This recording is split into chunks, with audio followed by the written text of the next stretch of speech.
विशेष गरी जुन अहिले एआई बेस इन्टिग्रेटेड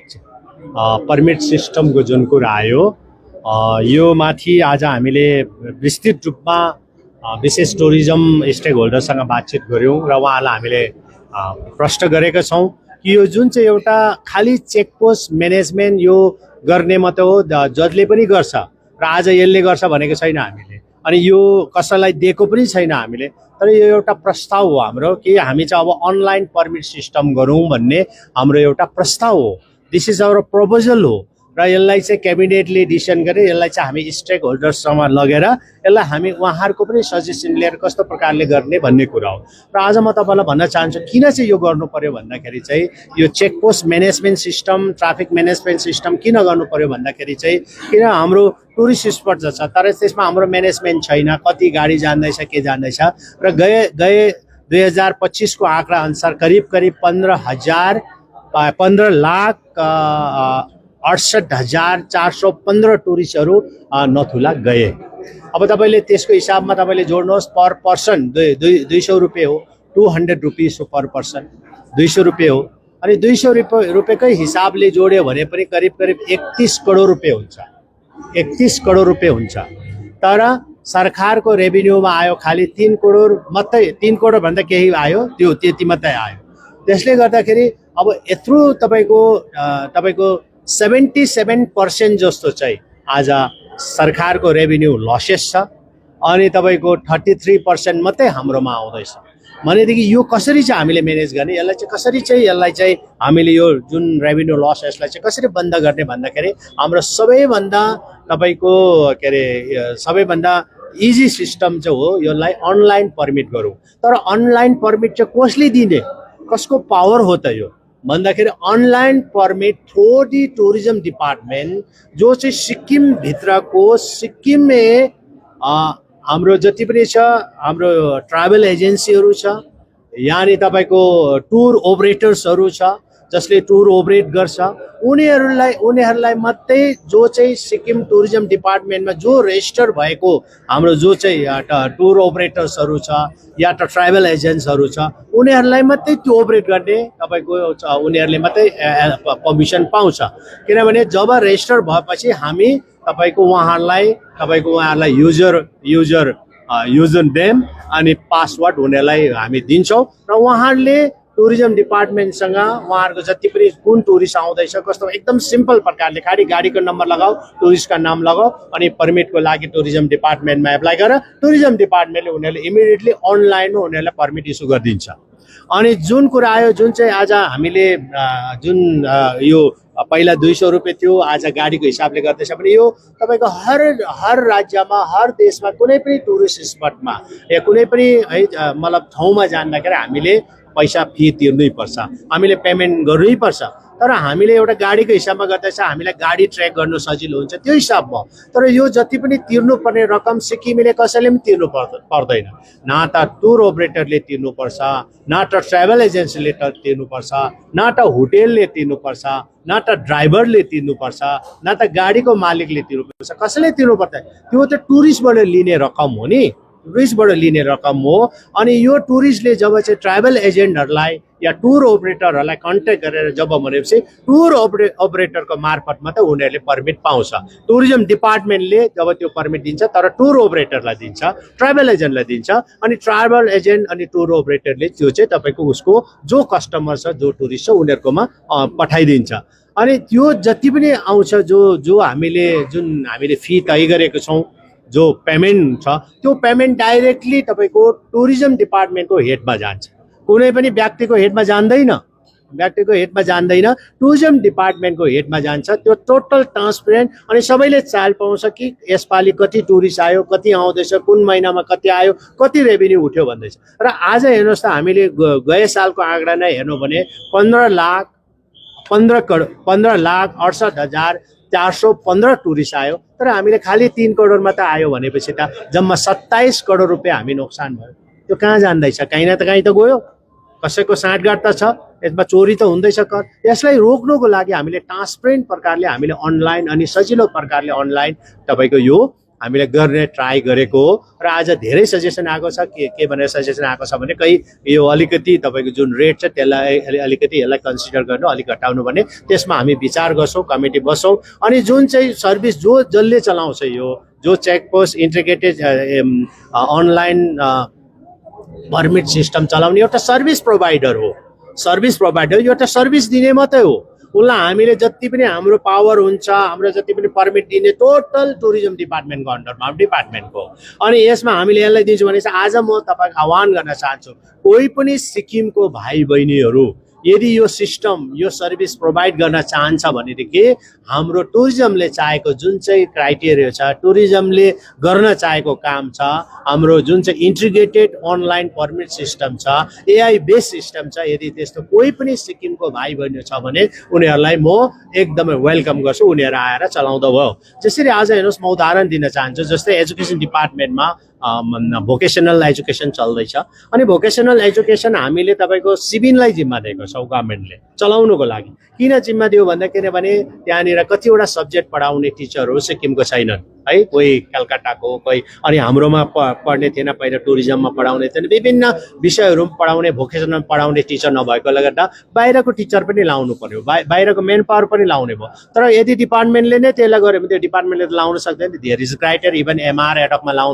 लाउँदाखेरि पनि रुल 44 हामीले मानेर हामीले तपाईँको सिक्किम सब्जेक्ट या डोमिसाइल होल्डरलाई मात्रै हामी लाउन सक्छौँ हामी बाहिर त्यसले गर्दा यो सब्जेक्ट पढाउनको लागि भोकेसनल सब्जेक्ट पढाउनको लागि चाहिँ हामीले बाहिरको पनि टिचरहरू रहेकोले गर्दा यहाँ मेन पावर एभाइलेबल नभएकोले गर्दा हामीले सिबिनलाई दियौँ नि सिबिन चाहिँ एउटा भोकेसनल एजुकेसन चलाउने एउटा सर्भिस प्रोभाइडर हो यदि हामीले त्यो भोकेसनल एजुकेसन चाहिँ सिबिनलाई दिँदाखेरि चाहिँ के चाहिँ त्यो सिबिन एजुकेसनलाई बेचेको हो र अनि जस्तै प्रकारले हामीले एसटिएनएम अस्पताल हाम्रो नाम्ची डिस्ट्रिक्ट अस्पताल भयो अनि हाम्रो पाल्जर स्टेडियममा अहिले हामीले कतिवटा ठाउँहरूमा कतिवटा अफिसको जति पनि यो टोयलेट सफा गर्ने काम यसलाई सरसफाइ गर्ने काम छ हामीले सुलभलाई दिएको छौँ भनौँ मतलब सुलभ त त्यहाँको मालिक होइन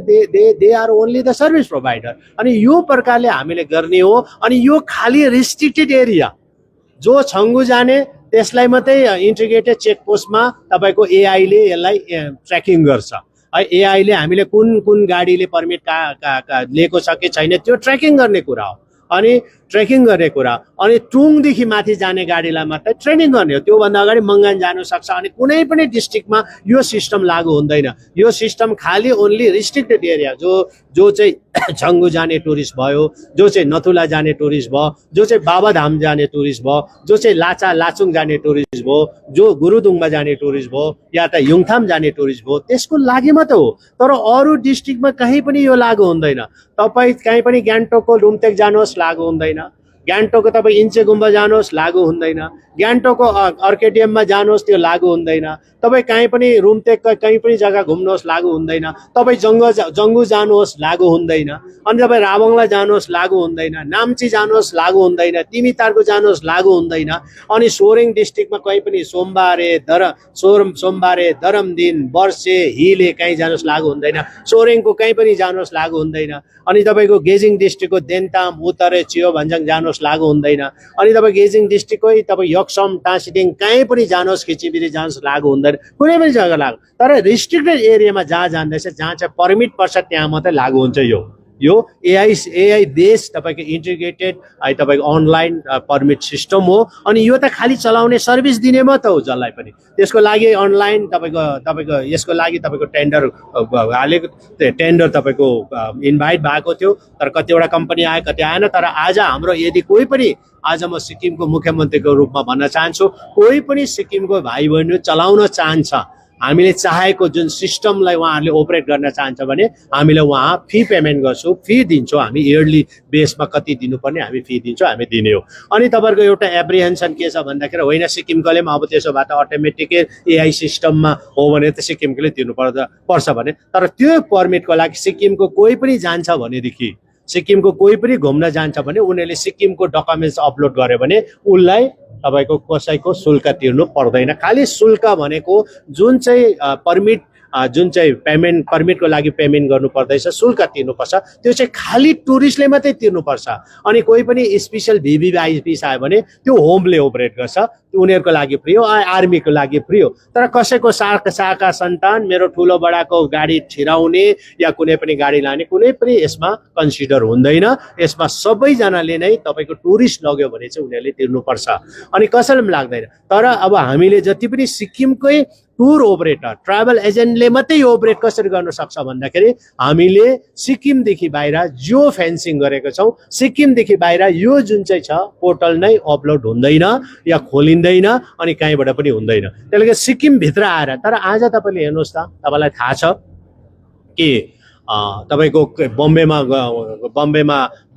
भएको ट्राभल एजेन्टले पनि उनीहरूले बुकिङ गरिरहेको हुन्छ, तपाईँको दिल्लीमा भएकोले पनि बुकिङ गरिरहेको हुन्छ, बेङ्गलोरमा भएकोले पनि बुकिङ गरिरहेको हुन्छ, तपाईँ कलकत्तामा भएकोले पनि बुकिङ गरिरहेको हुन्छ, या सिलगढीको बागडोग्रा पनि गर्छ। अब त्यो बुकिङ हुँदैन, किनभने उनीहरूले खालि होटेल बुकिङको लागि आउँदैन। तर जब चाहिँ पर्मिट नै छङ्गु घुम्ने, लाचालाचुङ घुम्ने, गुरुदुङमा घुम्ने, अनि तपाईँको युङथाम घुम्ने, बाबा मन्दिर घुम्ने, नथुला घुम्ने पर्मिट चाहिँ हाम्रै टुर ओपरेटरले मात्रै दिँदैछ, हाम्रै ट्राभल एजेन्टले मात्रै दिने पावर पाउँदैछ भने चाहिँ उसले अरूबाट किन गर्ने? सिक्किम गर्दैन गर्छ उनीहरूले, त उसले बुकिङ त सिक्किम गर्छ। अनि तपाईँको यो जुन पर्मिट हामीले पर्मिटको फी हामीले तोकेको छ त्यो गभर्मेन्टकोमा जान्छ, टुरिज्म डिपार्टमेन्टमा जान्छ, कुनै व्यक्तिकोमा जाँदैन। तर जो पनि टुर ओपरेटरले या त ट्राभल एजेन्टले कसैले पनि उहाँहरूले यदि उहाँहरूको आफ्नो जो चार्जेस छ त्यो त काट्छ, सर्भिस चार्ज हो, उनीहरूले काट्न पायो, उनीहरूले त्यो त आफ्नो कति छ उनीहरूले फी त्यो त दिन्छ, कस्टमरले उनीहरूलाई दिन्छ, त्यो त हामीले उनीहरूलाई मारे। तर आज त हामीले सिक्किमेको हितमा सिक्किमेको सिक्किमको टुर ओपरेटर अनि ट्राभल एजेन्टको हितमा काम गरेको हामीले जियो फेन्सिङ गरेर। अनि अर्को कुरा, आज हेर्नुहोस्, आज त जम्मै गाडी युपीबाट आएर पनि डाइरेक्ट जान सक्छ, अनि कहाँबाट आएर पनि डाइरेक्ट घुम्न सक्छ, लाचुङ जान्दैछ, कहीँ पनि जान्दैछ। तर अब त्यो हुँदैन, जति पनि बाहिरको गाडीहरू आउँछ सिक्किममा ग्यान्टोकसम्म आउनु पाउँछ, तर रिस्ट्रिक्टेड एरियामा जाँदा चाहिँ सिक्किमकै ट्याक्सी लिएर जानु पर्यो, अनि टुर ओपरेटरबाट पर्मिसन उहाँहरूले पर्मिट लिएर जानु पर्यो या ट्राभल एजेन्टबाट पाउनु पर्यो। यसको लागि चाहिँ टुरिज्म डिपार्टमेन्टले नै पर्मिट एप्रुभ गर्छ, तर थ्रु दि ट्राभल एजेन्ट अनि थ्रु दि टुर ओपरेटर हो। त्यसले गर्दाखेरि यो चाहिँ सबै कुरा बुझ्नुपर्छ। अनि अरू डिस्ट्रिक्टमा लागू हुँदैन, इस्ट डिस्ट्रिक्टमा पनि ओन्ली छङ्गु, नथुला, बाबा धाम जाने यो रिस्ट्रिक्टेड एरियामा, जो आज पनि रिस्ट्रिक्टेड छ। अनि नर्थ सिक्किम जानेमा मङ्गान जान सक्छ, टुङदेखि उता मात्रै यो लागू हुन्छ, त्योभन्दा अगाडि हुँदैन। अनि नर्थ सिक्किमको पनि तपाईँको मङ्गान, कवि तिनटामा लागू हुँदैन यो सिस्टम। ताकि हामीले चाहिँ यो जति पनि आज यत्रो टुरिस्ट आयो, तर 200 को हिसाबमा पनि हामीले त 31 करोड पाउनु पर्ने, तर आज हामीले किन 3 करोड मात्र पायौँ? अरू 27 करोड चाहिँ कहाँ गयो? त्यो हिसाबले गर्दा हामीले यो ट्रान्सपेरेन्सी ल्याउनको लागि हामीले यो automatic AI based integrated permit सिस्टमलाई लागू गर्न चाहेको हो। तर हामीले कसैलाई पनि दिएको छैनौँ, अनि कसैलाई पनि यदि कुरा आएन, तर जसले पनि सक्छ सर्भिस प्रोभाइडको रूपमा आउन चाहन्छ उनीहरूलाई हामी वेलकम गर्न चाहन्छौँ। कोर्टमा जुन चाहिँ यो ट्राफिक म्यानेजमेन्ट सिस्टम छ, यो पर्मिट सिस्टमको लागि हो। टुरिस्ट यत्रो आउँदैछ, तपाईँको टुरिस्ट यत्रो आउँदैछ, तिमीहरूकोमा छङ्गुमा यत्रो जाँदैछ, कोही बेला जाम हुँदैछ, ट्राफिक जाम हुँदैछ, कोही बेला मारामारी पनि हुँदैछ, कोही बेला झगडा पनि हुँदैछ, यो सोसियल मिडियामा आएको हो। अनि यसको लागि अलरेडी कोर्टमा तपाईँको रिट पिटिसन PIL नम्बर 06/2026 तपाईँको एडमिट भइसकेको छ यो कोर्ट चाल। र यदि हामीले यो म्यानेजमेन्ट सिस्टम गरेन, सजिलो बनाएन, ट्राफिक म्यानेजमेन्ट गरेन, ट्र्याकिङ सिस्टम बनाएन भने भोलि कोर्टले कुन स्ट्रक्चर पास गर्छ, त्यो स्ट्रक्चर पास गरेर यदि यो चाहिँ तपाईँको यदि टुरिज्म स्टेक होल्डर्सको एगेन्स्टमा गयो, अनि यो चाहिँ ट्राभल एजेन्सीको एगेन्स्टमा गयो, यदि यो चाहिँ भोलि चाहिँ तपाईँको टुर ओपरेटरको एगेन्स्टमा गयो, भोलि कोर्टले कुनै पनि स्ट्रक्चर पास गरेर अब तिमीहरूले छङ्गुमा चाहिँ खालि 500 मात्रै गाडी लानु पाउँछ दिनमा भनेर स्ट्रक्चर पास गर्यो भने यो जो अहिले विरोध गर्दैछ उनीहरूको जिम्मेवारी छ, हामी सरकार जिम्मेवारी छैन।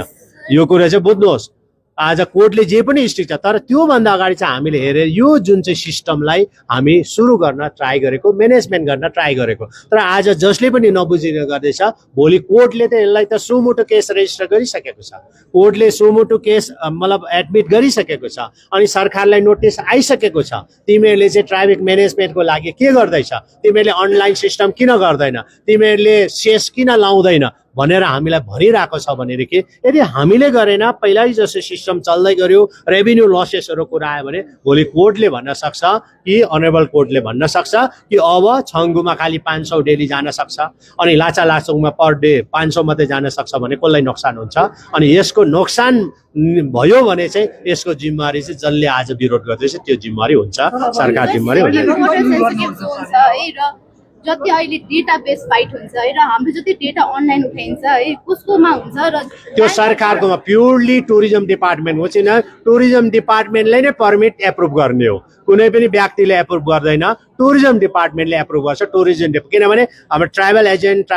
टुरिस्ट अपरेटरले जम्मै डकुमेन्टेसन गरेर टुरिज्म डिपार्टमेन्ट पठाउनु पर्यो अनि टुरिज्म डिपार्टमेन्टले पर्मिट दिएर पठाउँछ अनि त्यसमा गाडीको नम्बर हुन्छ ड्राइभरको लाइसेन्स हुन्छ अरूको हुँदैन हैन अनि त्यो गाडी ट्र्याक गर्ने मात्रै अटोमेटिकली त्यो जान्छ चेकपोस्टमा अनि यो चेकपोस्ट म्यानेजमेन्टमा त्यो जुन चाहिँ सर्भिस प्रोभाइडर छ त्यसले चाहिँ कुन गाडीले पर्मिट तिरेन त्यसलाई चेक गर्ने मात्र हो त्यो गेट खोल्ने चाहिँ जो चाहिँ तपाईको पर्मिट तिरेको गाडी छ भने अटोमेटिकली त्यो गेट खोलिन्छ पर्मिट तिरेको गाडी छैन भने गेट खोलिँदैन त्यो म्यानेजमेन्टमा त हो यो जम्मै डाटा बेस यो राख्ने भन्ने कुरा चाहिँ यो चाहिँ डिपार्टमेन्टको अन्डरमा हो कसैकोमा हुँदैन यो चाहिँ तपाईलाई यो चाहिँ अब हामीले जो स्टेक होल्डर्ससँग हाम्रो मिटिङ भयो अझै धेरै सजेसन आउँछ अझै हामी यसलाई पुरा फाइन गरेर जाने अनि हामी पर्खिन्छौँ कोही पनि सिक्किमको भाइ बहिनीहरू यो सर्भिस दिनको लागि तयारी छ हामीले चाहेको सर्भिस दिन तयारी छ भने हामी उहाँलाई वेलकम गर्छौँ उहाँहरूसँग हामी काम गर्छौँ तर हामी यो इन्टिग्रेटेड अनलाइन पर्मिट सिस्टम चाहिँ हामी एकदमै गर्नु अनिवार्य छ किनभने यो कोर्टले पनि संज्ञानमा लिइसकेको छ अनि यो सुप्रिम कोर्टमा पनि केस चल्दैछ 2023 देखि अनि हाइकोर्टमा हिजो मतलब रिट पिटिसन PIL नम्बर 06/2026 मतलब तपाईको यो एडमिट भइसकेको छ यसको तपाईको चलिरहेको छ अनि उहाँहरूले पनि सजेसन गरेको छ तिमीहरूले डिपार्टमेन्टले म्यानेजमेन्ट ट्राफिक म्यानेजमेन्टमा टुरिस्टको लागि के गरेको छ यो झट्टै बुझाऊ भनेर भनिरहेको छ यदि हामीले गरेन अरे है उहाँले जसले पनि आज विरोध गर्छ जो पनि कोर्टमा जाँदैछ यो त कोर्टमा जानु परेन किनभने कोर्टमा अलरेडी छँदैछ यो केस त यदि भोलिको दिनमा कोर्टले कुनै प्रकारको नेगेटिभ स्ट्रक्चर पास गरेर चाहिँ यो चाहिँ अब चाहिँ तपाईको यो छङ्गु नाथुलामा 500 गाडी पर डे भन्यो भने चाहिँ कसको मुख मर्छ त्यसको जिम्मेवारी चाहिँ टोटल जसले विरोध गर्दैछ उनीहरुमाथि जान्छ 27 करोडको राजस्व हिनामिना जसले गर्यो भने उहाँहरु विरुद्ध कारबाही हुन्छ कि हुँदैन यसमा पहल के यो त कुनै थाहा नभएर कसले गर्यो कुन गाडी बढ्यो थाहा नपाएर त यो हामीले तपाईको चेक पोस्ट म्यानेजमेन्ट सिस्टम गर्दैछौँ अनलाइन गर्दैछौँ यही चेक गर्नको लागि थाहा पाएको भए त हामी अस्ति नै पकडेर अस्ति नै सस्पेन्ड गरेर यदि अधिकारी हो भने सस्पेन्ड गरेर हामी जम्मै गर्थ्यौँ हैन र अनि यो त यसको फाइदा त सानोले पाएको छैन ड्राइभरले पनि पाएन गाडीको ओनरले पाएन ठुलो ठुलो मान्छेले नै फाइदा पाएको छ यसको लागि नै हामीले यो सिस्टम तयारी गरेको विशेष गरेर